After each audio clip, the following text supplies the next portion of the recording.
Wait a second. This isn't Jack Daniels Old Number 7. Nope. And you're out. Boo. Boo. Wait, we don't have two You beers. suck. Jack Daniels was like the original distiller in Tennessee. So he and Uncle Nearest came up with the whole Lincoln County process, which if you don't know what the Lincoln County process is, after your distillation, you've got all this new make. What they decided to do before they put the new make into the new charter barrels is they run it through about 10 feet of maple charcoal. Yes. Right. So, and what that does as they pour the distillate through it, it filters through the charcoal. It's no different than our filter in our refrigerator. It just takes out a lot of the impurities in the distillate. Now, for a lot of people, myself included, I like the impurities. I don't want. Well, it's like when people get to talking about red wine and they talk about the tannins and how. Sure. So I like the fact that when it comes right off the still, let's put it in barrels and see what it does. The impurities imbibe a harsh characteristic to it. They can, but they can also. I mean harsh in a good way. But they can also be what gives it excellent flavor. Yeah, because the strong flavors are as compelling as the softer flavors. Correct. But when they started, obviously a couple hundred years ago, it was a little different time period.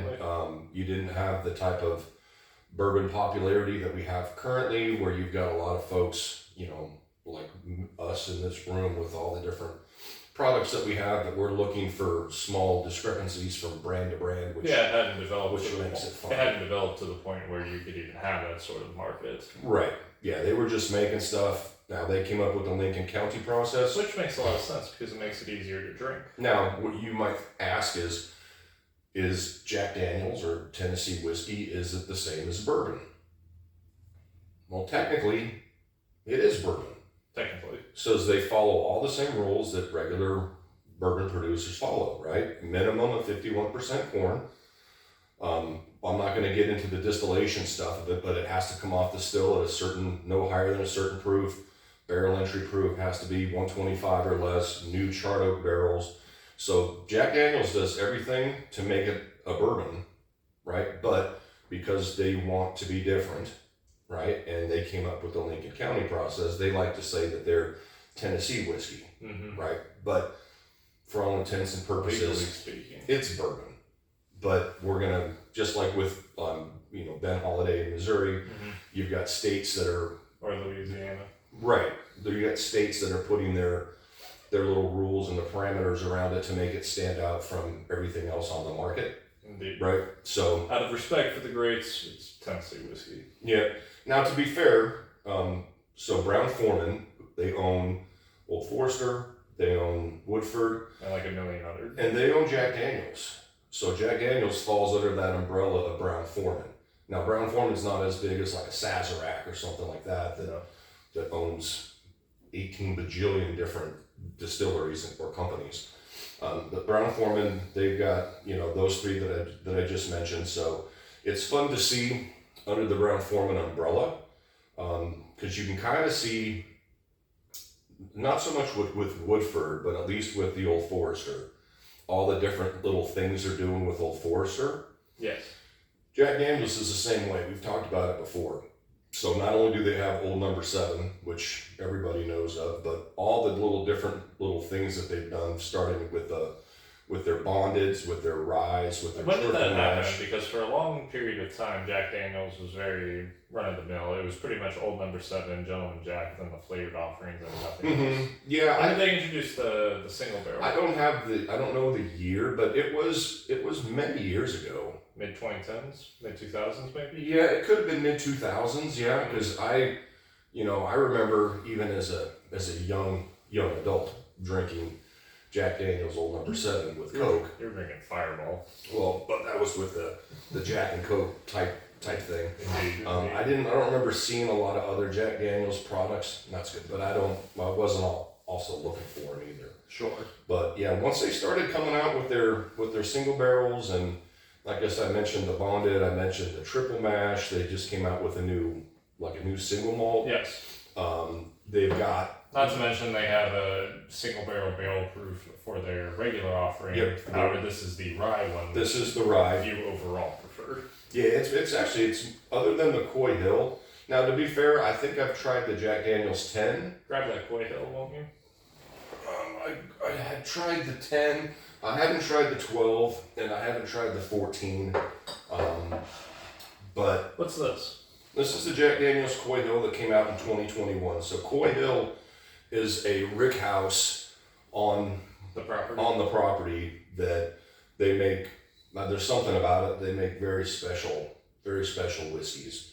So every now and again, you can find, I don't know, you have to really do your homework on it, but you can find some of the barrel proof stuff that aged in the Coy Hill Rick House. But yeah, it's just a really special Rick House. This came out in 2021. This is 140 proof. Getting down to brass tacks, that might be one of my favorite bottles of whiskey. Yeah, it's one of my favorite that we have here. The creme de la creme. Yeah, it's super good, which is why it's half drink, because I've actually given away Quite a few samples. samples. Yeah, just because not everybody, had the opportunity to find it. They did have a release last year of the Coy Hill, but I missed out on it because nobody knew where it was coming from. So what's the mash bill on the single barrel proof rye? So just for, I don't have the exact specs, but it has to be a minimum of 51% corn. I'm sorry, 51% rye. Now, to be fair, this is a Kentucky. It's not Kentucky rye, but it's that same idea. Right. So it's going to be a low rye mash bill. You can smell it on the nose. You have the rye spice, but it Correct. definitely leans more towards. Yeah, it's very Yeah, sweet, cherry. very sweet. Now, typically with the Jack Daniel's barrel proof ryes, your typical notes you're going to find in those are like banana bread. Mhm. You would find banana bread, caramel, powdered sugar, a little bit of mintiness on it.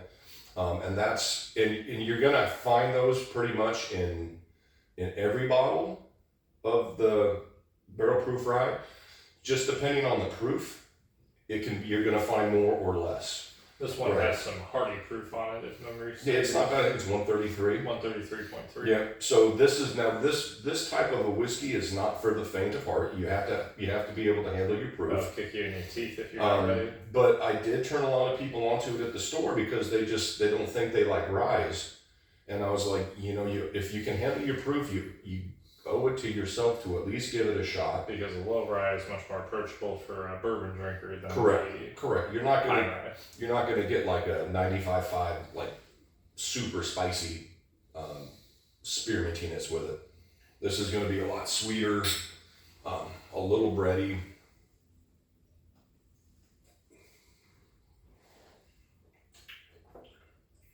Man, it's so rich and sugary and viscous.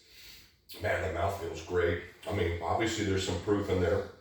This is the first whiskey of the day, so 130. It's a little warm down in the Like you said, very viscous. yeah. That's- It's nice and It's a thick. good mouthfeel. Yeah, and what's fun is you take it and you spin it around your glass, just for kind of shits and giggles, and then look up at it, and then you can start to see like the legs on it, and that just tells you how just how oily that is. And for those of you playing along at home, it's very oily. Right. What creates that?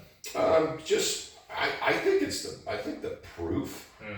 I'm sure there's some chemical compound Of course. that has something to do with it. I'm not a scientist, but usually with better whiskeys in general, you can see the legs on the glass. Right. So, excuse me. Yeah, that's a little proofy for the first one of the day.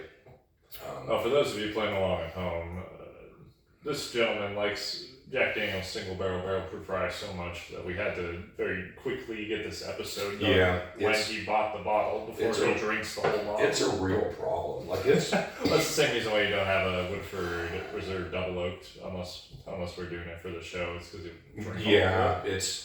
But this one is just something else. It's one of those whiskeys that, like I said, if you can handle your proof, it's one that I find that if I'm gonna have a couple of pours in the evening, that'll be the first thing that I go to. It's because it's hearty. Yeah, and it's so rich, and there's so much going on with it that, you know, if you know, like our dailies like Old Forester 100, and there's nothing wrong with that. It's a good bourbon. But it is by comparison. But thin. compared to this, and that's why it's hard to keep this in stock in our in the collection. in our little library here. It's really hard to keep it in stock just because it's so good. It's one of my favorites. I obviously I like rye whiskey. This kind of is in that middle ground where it's sweet like a bourbon. Yeah, the proof is amazing. What's nice about it is that it's always available too. Oh yeah, you can find it anywhere. And now the only thing with these is that when you go to your local store, you know, you can just look because, you know, because they're single barrels, so each, you know, shipment that a store gets, the proof is going to vary.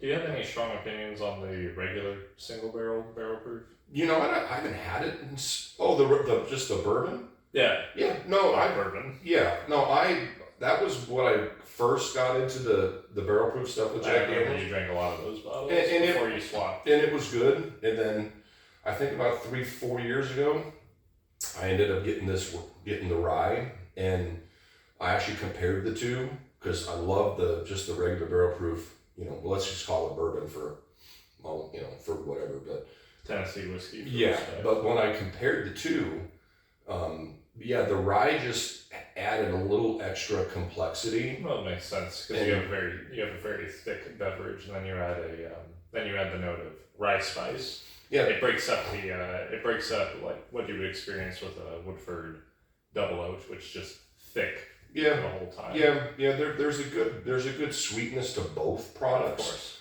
Of course. But I just like the fact that the rye spice and the mintiness just plays really, really well with this in this particular product. Depending on your the leg of the whiskey appreciation development that you are on, who would you recommend to buy Jack Daniel's single barrel proof rye? So I wouldn't call this a beginner, like an entry level whiskey. Like if you're just getting started with drinking barrel proof whiskey, you wouldn't recommend. Well, that's the caveat. If you can handle your proof. Okay. So if you've had barrel strength offerings, you know, call it anything from 115 to 120, 125.